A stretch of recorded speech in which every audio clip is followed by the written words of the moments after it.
चलिए अब next command line के बारे में जानते हैं। जी हाँ, बिल्कुल, जो सबसे इम्पॉर्टेंट है ऑटोकैड में वो है कमांड लाइन। इसके बहुत ही इंपॉर्टेंस है। चलिए जानते हैं कमांड लाइन किस लिए यूज़ होता है और इसे किस तरह से आप हाइड और शो और सेटिंग्स कर सकते हो। तो देखिए, मैं अगर यहाँ पर देख रहा हूँ नीचे, तो यहाँ पर जो आपको वाइट पट्टी नज़र आ रही है इसे बोलते हैं कमांड लाइन। तो देखिए यहाँ पर साइड में आपको ग्रिप नज़र आ रहा है। इस ग्रिप पर आप अगर क्लिक करते हो अपने माउस से तो आप इसे सिंपल ड्रैग और मूव कर सकते हो। आपको जहाँ पर प्लेस करना है इसे प्लेस कर सकते हो। इसी तरह से अगर आप नीचे ऐसा लेके जाते हो इसको, तो यहाँ पर एक बड़े साइज में आप इसे सेट कर सकते हो। आप कोई भी साइज यूज़ कर सकते हो। तो यहाँ पर देखिए, यहाँ पर और भी ऑप्शंस अवेलेबल हैं। तो यहाँ पर बाजू में देखते हो तो यहाँ पर आप सिंपल इसे क्लोज कर सकते हो। तो मैं यहाँ पर क्लोज कर देता हूँ। यहाँ पर do you want to close, यहाँ पर पूछ रहा है हमें do you want to close, मुझे यस करना है यहाँ पर। तो मैंने इस कमांड लाइन को क्लोज कर दिया है। अब इसे शो कैसे करेंगे, चलिए जानते हैं कि इसे शो कैसे करना है। तो सिंपल आपको अपने कीबोर्ड से CLI टाइप करना है। CLI for command line. तो CLI टाइप करता हूं मैं, CLI फॉर कमांड लाइन, और एंटर करना है आपको। देखिए यहाँ पर कमांड लाइन वापस आ गया हमारा। तो CLI टाइप करके यूज कर सकते हो, या फिर इसका एक शॉर्टकट भी है Ctrl+9। Ctrl+9, कंट्रोल और +9 आपको प्रेस करना है और यहाँ से हाइड भी हो जाएगा। Ctrl+9 प्रेस करते हो तो वापस यहाँ पर शो भी हो जाता है। ठीक है, तो Ctrl+9 और Ctrl+9 इस तरह से आप हाइड शो कर सकते हो। और यहाँ पर नीचे इसे सेट कर सकते हो, नीचे भी सेट कर सकते हो, ऊपर रख सकते हो, आपकी जैसी मर्जी, आप जहाँ रखना चाहो इसे रख सकते हो। चलिए जानते हैं इसके यूजेस के बारे में। तो जी हाँ, इसके बहुत सारे यूज़ हैं, हमें बहुत फ़ायदा होता है कमांड लाइन से। चलिए पहले यूज़ के बारे में जानते हैं अब। तो सबसे पहला यूज़ है इसका, तो आप कोई भी कमांड ऑटोकैड में यूज़ करना चाहते हो तो सिंपल आप इस पर टाइप कर सकते हो। तो समझो मुझे यहाँ पर लाइन यूज़ करना है तो आप यहाँ पर लाइन टाइप कर सकते हो। आपको सर्कल यूज़ करना है तो सर्कल टाइप कर सकते हो, या फिर आप इनके शॉर्टकट्स भी टाइप करते हो यहाँ पर, तब भी एक्टिवेट हो जाते हैं। समझो मुझे लाइन निकालना है तो मैं सिर्फ यल टाइप करूँगा, और यल टाइप करने के बाद देखिए यहाँ पर पूरी एक लिस्ट आ रही है यल कमांड से। तो ऑटोकैड में यल से जितने भी कमांड आते हैं वो सारे यहाँ पर अवेलेबल किए गए हैं। सबसे फर्स्ट यहाँ पर दिखा रहा है एल से लाइन। तो एल ये जो शॉर्टकट है वो लाइन का शॉर्टकट है, इसलिए ये फर्स्ट में आपको लाइन दिखाएगा। एल एंटर करना है और आप यहाँ पे डायरेक्ट इसे लाइन को यूज कर सकते हो। इसी तरह से आप अगर यहाँ पर सिर्फ सी टाइप करते हो तो सी फॉर सर्कल, सर्कल का शॉर्टकट है, तो यहाँ पर सर्कल बनाने के लिए भी आप इसे टाइप करके यूज कर सकते हैं। इस तरह से कोई भी कमांड आप यहाँ पर टाइप करके यूज कर सकते हो। दूसरे यूज के बारे में जानते हैं। अगर आप यहाँ पर कोई भी कमांड लेते हो, समझो मैं यहाँ पर सर्कल लेता हूँ, सी एंटर, तो देखिए यहाँ पर आपको गाइडेंस प्रोवाइड करेगा, गाइड करेगा आपको कि आपको सर्कल ड्रॉ कैसे करना है। तो ये आपको आपके लिए बहुत ही हेल्पफुल होगा कि आपको कोई भी कमांड यूज करनी नहीं आती तो आप यहाँ पर देख सकते हो, और यहाँ से जो आपको बता रहा है वही आपको करते जाना है। तो यहाँ पर देखिए बता रहा है मुझे कि सर्कल कमांड एक्टिव है, specify centre point for circle, मतलब आपको सर्कल का सेंटर पॉइंट पूछ रहा है। तो मैं यहाँ पर क्लिक करता हूँ सेंटर पॉइंट। अब यहाँ पर सेंटर पॉइंट देने के बाद देखिए यहाँ पर पूछ रहा है स्पेसिफाई रेडियस ऑफ सर्कल और डायमीटर। तो स्पेसिफाई रेडियस ऑफ सर्कल मतलब हमें रेडियस की वैल्यू डालनी है यहाँ पर। तो इस तरह से आपको गाइडेंस प्रोवाइड करेगा कि आपको कौन सी वैल्यूज यहाँ पर पुट करनी है, आगे आपको करना क्या है, कौन सा पॉइंट देना है, इस तरह से। तो इस तरह से भी आप इसे यूज कर सकते हो गाइडेंस के तौर पे। और एक यूज के बारे में जानते हैं, इंपॉर्टेंट यूज, कि अगर आप कोई भी यहाँ पर कमांड लेते हो, समझो मैं यहाँ पर लाइन सर्कल ही लेता हूँ फिर से, तो अगर मैं यहाँ पर सर्कल लेता हूँ तो यहाँ पर आपको गाइडेंस के बाद यहाँ पर देखिए 3 पॉइंट, 2 पॉइंट और यहाँ पर TTR मतलब 10 रेडियस, यहाँ पर 3 ऑप्शंस आपको प्रोवाइड कर रहा है। तो जी हाँ, यहाँ पर आपको ऑप्शंस भी प्रोवाइड करेंगे। अगर कमांड में कोई ऑप्शंस अवेलेबल होंगे तो ये आपको यहाँ पर दिखा देगा। तो आप सिंपल इस पर क्लिक कर सकते हो कि आपको 3 पॉइंट सर्कल चाहिए, तो यहाँ पर क्लिक करके 3 पॉइंट सर्कल आप यहाँ पर ड्रॉ कर सकते हो। उसी तरह से अगर आपको 2 पॉइंट सर्कल चाहिए तो 2 पॉइंट सर्कल यहाँ पर यूज कर सकते हो। उसी तरह से यहाँ पर क्लिक कर सकते हो TTR सर्कल, 10 और रेडियस सर्कल। तो इस तरह से आप यहाँ पर क्लिक करके यूज कर सकते हो। और एक यहाँ पर यूज करने के लिए आप मेथड यूज कर सकते हो। तो यहाँ पर जो आपको दिखा रहे हैं यहाँ पर ऑप्शंस, इसको आप शॉर्टकट से भी यूज कर सकते हो। जैसे कि मैं यहाँ पर सर्कल में लेता हूँ, यहाँ पर सर्कल C एंटर करता हूँ। अब मुझे यहाँ पर 3 पॉइंट सर्कल चाहिए, तो मैं यहाँ पर क्लिक करने की जगह 3P टाइप कर सकता हूँ, 3P एंटर, तो यहाँ पर 3 पॉइंट सर्कल एक्टिवेट हो जाएगा। उसी तरह से अगर आपको TTR यूज़ करना है तो आपको सिंपल सिर्फ T टाइप करना है। तो यहाँ पर देखिए शॉर्टकट यहाँ पर प्रोवाइड किया गया है। TTR का सर्कल T है, 2 पॉइंट का 2P है और 3 पॉइंट का 3P है। तो ब्लू में जो दिखेंगे वो उसके शॉर्टकट हैं। तो अगर आप AutoCAD का कोई पुराना वर्जन यूज़ कर रहे हो तो पुराने वर्जन में आपको इस तरह से क्लिक करके काम होने वाला नहीं है। आपको क्लिक करने का ऑप्शन ही प्रोवाइड नहीं होगा उसमें आपको कंपलसरी टाइप कर ही यूज़ करना होगा। तो आप इस तरह से टाइप करके इसे यूज़ कर सकते हो अगर आप पुराना वर्जन यूज़ करते हो तो। और नए वर्जन में आप शॉर्टकट भी टाइप कर सकते हो या फिर अपने माउस से इन बटन्स पे क्लिक भी कर सकते हो। तो ठीक है, ये हो गए अपने कमांड लाइन के बहुत सारे यूसेस। तो इस तरह से आप कमांड लाइन का यूज़ करना है आपको। चलिए अब मैं आपको टॉगल कीज़ के बारे में बताता हूँ। तो यहाँ पर अगर आप राइट साइड में नीचे देखते हो तो यहाँ पर सारे टॉगल कीज़ अवेलेबल हैं। तो यहाँ पर टॉगल कीज़ कुछ आपको ब्लू कलर में नज़र आएंगे, कुछ आपको फेंट नज़र आएंगे। तो जो ब्लू कलर में नज़र आ रहे हैं वो टॉगल कीज़ ऑन है और जो फेंट नज़र आ रहे हैं वो फिलहाल ऑफ है। आप इसको सिंपल क्लिक करके ऑन ऑफ कर सकते हो। अगर आप किसी भी बटन पे क्लिक करते हो तो यहाँ पर ऑफ हो जाएगा और फिर से क्लिक करते हो तो वो ऑन हो जाता है। ये है टॉगल कीज़ जो हमारे ड्राइंग करते वक्त बहुत ही इंपॉर्टेंट रोल प्ले करते हैं। हमारे लिए बहुत ही हेल्पफुल है ये टॉगल कीज़। तो मैं एक टॉगल कीज़ का एग्जांपल दिखा देता हूँ। तो यहाँ पर सिंपल एग्जांपल एक बताता हूँ, ऑर्थो मोड। जैसे कि हम लोग कोई लाइन बनाते हैं तो ये सीधी नहीं आती, तो आप इसे ऑन करके यहाँ पर लाइंस स्ट्रेट बना सकते हो। तो बहुत ही इंपॉर्टेंट और यूजफुल है ये टॉगल कीज़। तो यहाँ पर सारे टॉगल कीज़ तो नहीं दिखा रहे फिलहाल। अगर आपको सारे टॉगल कीज़ देखने हैं तो यहाँ पर आप लास्ट ऑप्शन जा सकते हो, कस्टमाइजेशन। तो यहाँ पर अगर आप क्लिक करते हो तो यहाँ पर इतने सारे टॉगल कीज़ हैं। तो इतने सारे टॉगल कीज़ को आपने ऑफ कर दिया है यहाँ से। तो जितने टिक मार्क्स यहाँ पर अवेलेबल हैं उतने ही टॉगल कीज़ हमें यहाँ पर नीचे दिखाए जा रहे हैं। तो यहाँ पर जितने टिक मार्क्स हैं उतने ही दिखेंगे।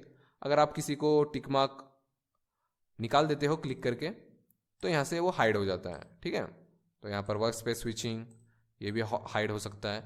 तो जो बटन्स आपको चाहिए यहाँ से आप ऑन ऑफ कर सकते हो कोई भी टॉगल की। तो फिलहाल हमें 2D वर्क के लिए सिर्फ 4 टॉगल कीज़ की ज़रूरत है, object snap tracking, ortho mode और डायनेमिक इनपुट। ये 4 टॉगल कीज़ की ज़रूरत है, ग्रिड मोड की भी कोई ज़रूरत नहीं है। तो ये 4 टॉगल कीज़ सिर्फ आपको 2D वर्क के लिए सफिशियंट है। चलिए मैं आपको अब सिलेक्शंस मेथड के बारे में बताने वाला हूं। तो AutoCAD में बहुत सारे सिलेक्शन मेथड हैं।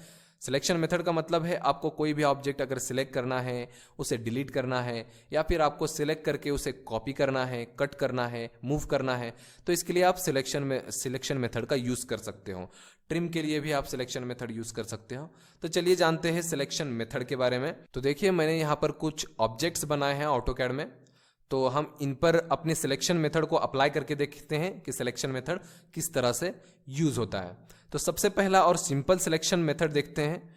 सिंपल आप क्लिक करके किसी भी ऑब्जेक्ट को AutoCAD में सिलेक्ट कर सकते हो। सिंपल आपको सिर्फ क्लिक करना है।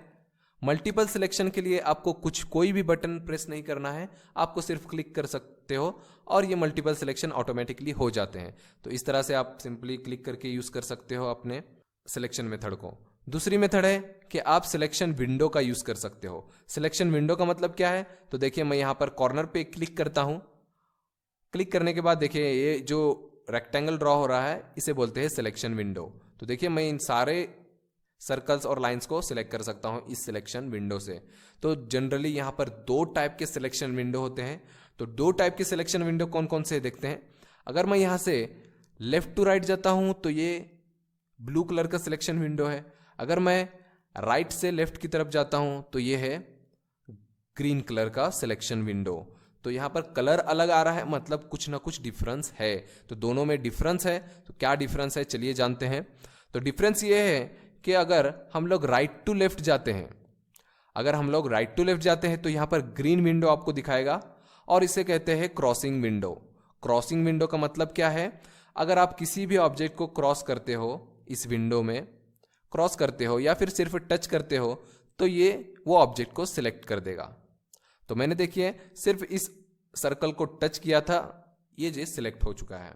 इस तरह से अगर कोई भी लाइन आप टच करते हो इस क्रॉसिंग विंडो से, तो आप ये ऑब्जेक्ट सिलेक्ट कर सकते हो। उसी तरह अगर राइट टू लेफ्ट, अब लेफ्ट टू राइट जाते हो, अगर आप लेफ्ट टू राइट जाते हो तो ये ब्लू कलर का सिलेक्शन विंडो आएगा, और इससे क्या होता है कि आपको पूरा ऑब्जेक्ट कवर करना पड़ता है।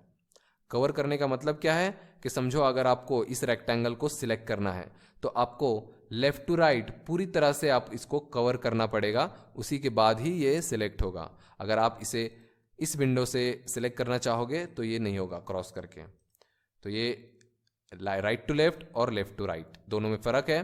तो यहाँ पर समझो मैं यहाँ पर सर्कल को सिलेक्ट करना है, यहाँ पर पूरा कवर करना पड़ेगा मुझे, इस सर्कल को इस विंडो के अंदर लाना पड़ेगा, तभी ये सिलेक्ट होगा। तो इसका भी बहुत यूज़ होता है। दोनों ही सिलेक्शन विंडो बहुत काम के हैं, हमें वर्किंग करते वक्त बहुत ही यूज़ होने वाले हैं ये सारे सिलेक्शन विंडोज़। तो ये दोनों सिलेक्शन विंडो के बारे में मैंने बता दिया है। चलिए जानते हैं नेक्स्ट सिलेक्शन टाइप के बारे में।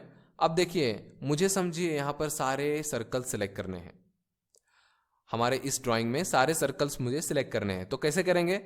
तो अगर मैं सिंपल देखो तो क्लिक करके हम लोग सिलेक्ट कर सकते हैं, मगर इस तरह से हमें बहुत ही ज़्यादा टाइम लग सकता है हमने अपने सिलेक्शन में।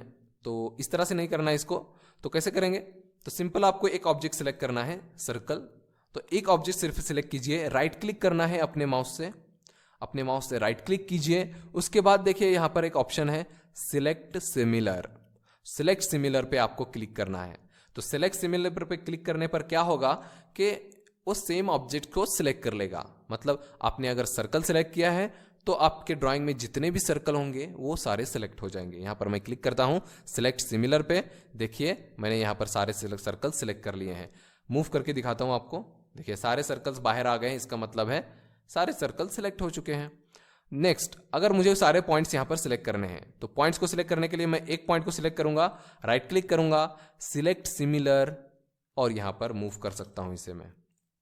देखिए ये सारे सर्कल्स सारे पॉइंट्स भी सिलेक्ट कर लिए हैं मैंने। इस तरह से आप सिलेक्शन विंडो का भी यूज़ कर सकते हो। तो ये सारे टाइप हैं सिलेक्शन विंडो के, आपको इसे याद रखना है और यूज़ करना है, बहुत ही इंपॉर्टेंट है, यूज़ होते हैं बहुत सारे ड्राइंग्स में। चलिए अब मैं आपको ग्रिप्स के बारे में बताता हूँ। ऑटोकैड में ग्रिप्स का भी बहुत यूज़ होता है। तो ग्रिप्स होते क्या है देखते हैं पहले। अगर आप किसी भी ऑब्जेक्ट को यहाँ पर सिलेक्ट करते हो तो सिलेक्ट करने के बाद यहाँ पर आपको ब्लू कलर के पॉइंट्स नजर आएंगे। देखिए अगर मैं लाइन सिलेक्ट करता हूँ तो यहाँ पर मुझे 3 पॉइंट नजर आ रहे हैं, एक लाइन की स्टार्ट में, मिडल में और एंड में 3 पॉइंट्स नजर आते हैं। इसी को कहते हैं ग्रिप्स। इन 3 पॉइंट्स को बोलते हैं ग्रिप। अगर रेक्टेंगल को सिलेक्ट करते हो तो यहाँ पर भी आपको ग्रिप्स नजर आएंगे, ये ब्लू पॉइंट्स जो नजर आ रहे हैं वो। अगर मैं सर्कल को सिलेक्ट करता हूँ यहाँ पर भी आपको 5 ग्रिप नजर आ रहे हैं। सबका कोई ना कोई फंक्शन है, हर ग्रिप का एक फंक्शन होता है। तो देखते हैं इनके फंक्शन के बारे में। तो समझो मैं एक यहाँ पर हॉरिजॉन्टल लाइन बनाता हूँ। तो यहाँ पर मैंने एक लाइन बनाई है, तो मैं इसको सिलेक्ट करता हूँ। तो देखते हैं पहले ग्रिप के बारे में। तो यहाँ पर अगर पहले ग्रिप के ऊपर मैं अपना कर्सर लेके जाता हूँ तो यहाँ पर ऑप्शंस प्रोवाइड कर रहा है। मैंने यहाँ पर क्लिक नहीं किया है, सिर्फ कर्सर लेके गया हूँ। अब यहाँ पर कर्सर लेने पर यहाँ पर 2 ऑप्शंस आपको मिलेंगे, स्ट्रेच और लेंथेन। स्ट्रेच अप कर सकते हो लाइन को बड़ा करने के लिए। इस तरह से आप लाइन की साइज इंक्रीज या फिर स्ट्रेच करके डिक्रीज भी कर सकते हो। अगर आप इस पर क्लिक करते हो तब भी स्ट्रेच कर सकते हो, इसे क्लिक करके भी इस पर स्ट्रेच यूज होता है। दूसरा ऑप्शन है लेनदेन। लेनदेन किस लिए यूज होता है? तो लेनदेन को हम जनरली एक इंक्लाइन लाइन की साइज बढ़ाने के लिए यूज करते हैं। लेनदेन को इंक्लाइन लाइन की साइज बढ़ाने के लिए यूज करते हैं। कैसे यूज करते हैं? देखिए मैं इस लाइन पर क्लिक करता हूं, ये इंक्लाइन है, मैं इस पॉइंट पे जाऊंगा, ग्रिप पे 2 ऑप्शन मिलेंगे, लेनदेन। तो लेनदेन करना है तो यहाँ पर देखिए इसकी भी साइज मैं बढ़ा सकता हूँ। यहाँ पर मैं डायमेंशन भी टाइप कर सकता हूँ, समझो 5 एंटर। तो 5 mm यहाँ पर साइज बढ़ गई है इस लाइन की। तो इस तरह से लेनदेन आप यूज कर सकते हो। अगर आप स्ट्रेच करोगे तो यहाँ पर देखिए इसका एंगल चेंज हो जाएगा। इसके स्ट्रेच नहीं करना है, स्ट्रेच से अगर आप करोगे तो यहाँ पर चेंज हो सकता है, इसका लेंथ एंगल चेंज हो सकता है। तो आपको यहाँ सिंपल यहाँ पर जाना है, लेनदेन करना है और आप इसकी साइज को उसी डायरेक्शन में इंक्रीज कर सकते हो, उसी डायरेक्शन में इंक्रीज कर सकते हो। तो ये हुआ ग्रिप। तो हमने अभी तो सिर्फ एक ग्रिप के बारे में जाना। अब मिडल ग्रिप से क्या होता है? तो मिडल ग्रिप पर आप जाते हो तो कोई भी ऑप्शन आपको प्रोवाइड नहीं कर रहा है, मगर आप इस पर अगर क्लिक करते हो तो आप इस लाइन को मूव कर सकते हो। तो देखिए यहाँ पर कोई ऑप्शन तो नहीं है, मगर यहाँ पर आप क्लिक करके इसे मूव कर सकते हो। यहाँ पर भी सेम है, स्ट्रेच और लेन देन, स्ट्रेच और लेन देन। तो यहाँ पर दोनों ऑप्शन सेम है, मिडल से आप मूव कर सकते हो। दूसरा, इस सर्कल के ग्रिप्स के बारे में जानते हैं। तो अगर मैं इस पर क्लिक करता हूँ तो आपको 5 यहाँ पर ग्रिप मिल रहे हैं। हर क्वाड्रेंट पे एक ग्रिप है और सेंटर पे एक ग्रिप है। तो देखिए, देखते हैं इसके कोई ऑप्शन है कि नहीं। तो यहाँ पर देखिए, मैं अगर ग्रिप पे जाता हूँ तो कोई भी ऑप्शन आपको प्रोवाइड नहीं करेगा, मगर अगर मैं इस ग्रिप पर क्लिक करता हूँ तो आप इसकी साइज इंक्रीज या फिर इसकी रेडियस डिक्रीज कर सकते हो। तो ये डायमेंशन इंक्रीज या फिर डिक्रीज करने के लिए इस ग्रिप का यूज होता है। सारे ग्रिप्स वही काम करते हैं, इंक्रीज और डिक्रीज का। कोई भी ग्रिप आप यूज कर सकते हो, मगर अगर आप सेंटर पे जाते हो, इसमें भी कोई ऑप्शन नहीं है, मगर इसको हम सेंटर से मूव कर सकते हैं। क्लिक करके इस ग्रिप को आप मूव कर सकते हो। तो इस तरह से ग्रिप के बहुत काम है। तो और एक ग्रिप की सेटिंग बताता हूं मैं आपको। तो यहाँ पर अगर आप डायमेंशन कोई भी डालते हो, देखिए मैंने यहाँ पर एक डायमेंशन दिया है, इसको सिलेक्ट करता हूँ। यहाँ पर भी आपको 5 ग्रिप नजर आ रहे हैं, 2 नीचे, 2 साइड में और एक बीच में। तो ये ग्रिप किस लिए यूज होते हैं देखते हैं। तो सबसे पहले ये नीचे के ग्रिप्स के बारे में जानते हैं। अगर इस पर क्लिक करते हो तो डायमेंशन लाइन को आप इंक्रीज या फिर डिक्रीज कर सकते हो। तो देखिए मैं यहाँ पर इंक्रीज कर रहा हूँ और यहाँ पर क्लिक करके डिक्रीज कर रहा हूँ। तो क्लिक करके आपको इंक्रीज या फिर डिक्रीज यहाँ पर कर सकते हो। मगर अगर आप एरो के पॉइंट पर जाते हो तो यहाँ पर ऑप्शंस भी प्रोवाइड कर रहे हैं आपको, स्ट्रेच, कंटिन्यू, बेसलाइन डायमेंशन। ये मैं अपने आने वाले लेक्चर्स में सब एक्सप्लेन करने वाला हूँ, तो आगे के वीडियोस आप ज़रूर देखना। मैं पूरा कोर्स आपको डिटेल में समझाने वाला हूँ और भी ईजी मेथड में विथ एग्जाम्पल भी समझाऊंगा, ठीक है। तो आप वो वीडियोस ज़रूर देखिए। तो यहाँ पर आपको ऑप्शंस मिल रहे हैं, स्ट्रेच, कंटिन्यू डायमेंशन, बेसलाइन वगैरह। अगर आप इस पर क्लिक करते हो तब आप इसको मूव भी कर सकते हो। देखिए मैं डायमेंशन को मूव कर पा रहा हूँ यहाँ पर ग्रिप पर क्लिक करके, और क्लिक अगर नहीं करता हूँ तो ऑप्शन प्रोवाइड होते हैं। अगर यहाँ पर आप इस पर जाओगे, इस टेक्स्ट के ग्रिप पर, तो यहाँ पर बहुत सारे ऑप्शंस अवेलेबल हैं। Move with dimension line, move text only, move with leader, ऐसे ऑप्शंस अवेलेबल हैं। अगर क्लिक करते हो तो आप इसको मूव कर सकते हो डायमेंशन को। उसी तरह के ऑप्शंस इसमें भी प्रोवाइड किए गए हैं। ये हो गए ग्रिप का यूज हो गया। अब देखते हैं ग्रिप के सेटिंग्स के बारे में। तो क्या सेटिंग्स है ग्रिप में? तो ग्रिप में आप ग्रिप की साइज को इंक्रीज या फिर डिक्रीज कर सकते हो। आपके ड्राइंग के हिसाब से आपको जितनी साइज चाहिए वो सेट कर सकते हो। तो चलिए जानते हैं कि आपको ग्रिप कैसे यहाँ पर इंक्रीज या फिर डिक्रीज करना है, ग्रिप की साइज। तो उसके लिए आपको फिर से ऑप्शन में जाना है, शॉर्टकट है ओपी। ऑप्शन में जाना है ओपी टाइप करके, या फिर आप अपने कीबोर्ड से माउस से राइट क्लिक करना है और यहाँ पर लास्ट ऑप्शन में जाना है ऑप्शंस। ऑप्शन पे क्लिक करना है यहाँ पर, या फिर ओपी करके एंटर करना है। यहाँ पर आप सिलेक्शन में जा सकते हो। सिलेक्शन में जाने के बाद देखिए यहाँ पर ग्रिप साइज, इसको आप इंक्रीज या फिर डिक्रीज कर सकते हो। नॉर्मल साइज परफेक्ट है, ये साइज आपको रखना है। ज़्यादा बड़ा और या फिर ज़्यादा छोटा भी आपको नहीं रखना है, आपको प्रॉब्लम क्रिएट हो सकती है। तो यहाँ पर बीच में आपको रखना है कहीं पर, ये मिडल साइज है। अब यहाँ पर आप ओके कर दीजिए। ये ग्रिप की साइज हमने एडजस्ट कर दी है। चलिए अब जानते हैं थोड़े कुछ और फंक्शंस के बारे में ऑटोकैड के। तो जैसे कि हम बहुत सारे कमांड्स ऑटोकैड में यूज़ करते हैं। समझो लाइन कमांड यूज़ करते हैं और बार बार यूज़ करते हैं। हम सारे कमांड बार बार यूज़ करते हैं। तो बार बार यूज़ करना होगा अगर कोई कमांड, तो आप स्पेस या फिर एंटर से उसे रिपीट कर सकते हो। कोई भी कमांड आपको बार बार यूज़ करना है तो आप वो कमांड स्पेस या फिर एंटर से रिपीट कर सकते हो। जैसे कि मैंने अभी यहाँ पर सर्कल बनाया है, मेरा कमांड एंड हो चुका है। फिर से अगर मैं स्पेस करता हूँ तो यहाँ से मैं फिर से सर्कल बना सकता हूँ। अगर फिर से मैं एंटर करता हूँ तो फिर से मैं सर्कल बना सकता हूँ। तो आप एंटर या फिर स्पेस करके आप अपने कमांड को बार बार यूज़ कर सकते हो। आपको ऊपर जाने की ज़रूरत नहीं है। तो यहाँ पर टूल बार में जाने की आपको ज़रूरत नहीं है। आप डायरेक्ट यहाँ पर एंटर या फिर स्पेस करके इसे यूज़ कर सकते हो, ठीक है। ऑटोकैड में एंटर और स्पेस का काम 90% सेम है। तो आप एंटर करते हो या फिर स्पेस करते हो, इससे ज़्यादा कोई फ़र्क पड़ने वाला नहीं है। तो स्पेस अगर आपके हाथ में ज़्यादा आता है तो स्पेस का यूज़ करिए या फिर एंटर यूज़ कीजिए। देखिए मैं एक यूज़ करके दिखाता हूँ। जैसे कि मैंने यहाँ पर सर्कल लाइन लेना है तो एल टाइप करता हूँ। एल टाइप करने के बाद आपको एंटर करना है या फिर आप स्पेस भी यहाँ पर कर सकते हो। तो मैं सिंपल स्पेस कर देता हूँ, कमांड एक्टिव हो गई। फिर से मैं स्पेस करूँगा तो यहाँ पर अगर लाइन बनाता हूँ और स्पेस करता हूँ तो कमांड एंड हो जाती है। तो स्पेस करने से आप रिपीट भी कर सकते हो, कमांड को एंड भी कर सकते हो, और एक कमांड को एंड करने के लिए एस्केप का भी प्रेस अप कर सकते हो, एस्केप। इसके आपके जो माउस कीबोर्ड में जो कॉर्नर पे होता है ESC लिखा हुआ, उससे आप भी कमांड एंड कर सकते हो। आपने कोई भी कमांड आपको यू एंड करना है तो सर्कल को एंड करना है, लाइन को एंड करना है, जैसे ये कंटिन्यूअस बनता जा रहा है बनता जा रहा है बनता जा रहा है, इसको आपको एंड करना है तो आपको एस्केप प्रेस करना है अपने कीबोर्ड से। तो यहाँ पर एंटर और स्पेस का मैं आपको बता रहा था, तो एंटर और स्पेस का काम सेम है। आप एंटर और स्पेस कमांड को रिपीट करने के लिए भी यूज़ कर सकते हो और कमांड को एंड करने के लिए भी एंटर स्पेस यूज़ कर सकते हो। तो ये लेक्चर आपके लिए बहुत ही इंपॉर्टेंट है, इसे पूरी तरह से देखिए, समझिए और अपने ड्राइंग में यूज़ कीजिए, क्योंकि ये सारी बातें आपको ड्राइंग करते वक्त बहुत ही काम आने वाली हैं। तो उम्मीद है आपको ये वीडियो पसंद आया होगा और लाइक और कमेंट ज़रूर कीजिए। मिलते हैं नेक्स्ट वीडियो में, क्योंकि मैं नेक्स्ट वीडियो में पूरे मॉडिफाइड टूलबार को एक्सप्लेन करने वाला हूं, तो ये आपके लिए बहुत ही इंपॉर्टेंट लेक्चर होने वाला है। तो ज़रूर देखिए नेक्स्ट वीडियो मॉडिफाइड